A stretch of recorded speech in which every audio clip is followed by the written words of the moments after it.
ओडिया भाषा रे हेबो सरकारी काम। राज्य सरकार को नुआ नियम। राज्यर समस्त सरकारी कार्यालय मानकरे एणिकी ओडिया बाध्यतामूलक। ओडिया भाषा रे हेबो सबु सरकारी कार्य ब्लॉक स्तर आरंभ करी राज्य स्तर पर्यंत एणिकी ओडिया भाषा रे सरकारी कार्य संपादन कराजिबो। एने राज्यर समस्त विभाग, समस्त विभागीय मुख्य दप्तर, समस्त जिलापाल को साधारण प्रशासन और साधारण अभियोग विभाग को स्वतंत्र शासन सचिव पक्षर चिठी करा जायछि।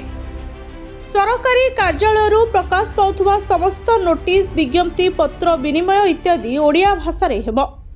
जो अधिकारी एहार खिलाफ करिवे तांकु ए विषय रे तागिद कराजिबो।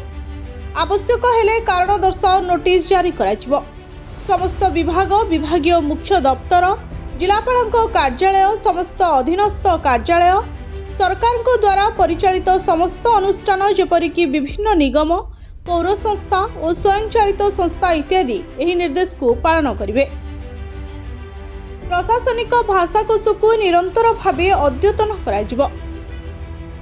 सरकारी कार्यालय मानकरे एहाकु उपलब्ध कराइबा निमंते ओडिया भाषा, साहित्य और संस्कृति विभाग पक्षरु आवश्यक पदक्षेप ग्रहण कराजिबो बोली चिठी रे उल्लेख करा जायछि।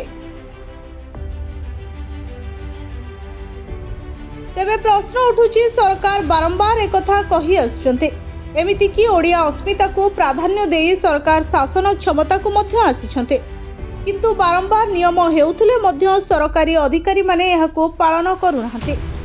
गत किछि दिन तळे ओडिया रे नामफलक लगाइबा घटना हेउ किंबा सरकारी दफ्तर रे ओडिया भाषार प्रचलन हेउ, बारंबार नियम परे नियम हेउथुले भी खोद पालनकारी एहाको मानु नथुबा मने हेउचे।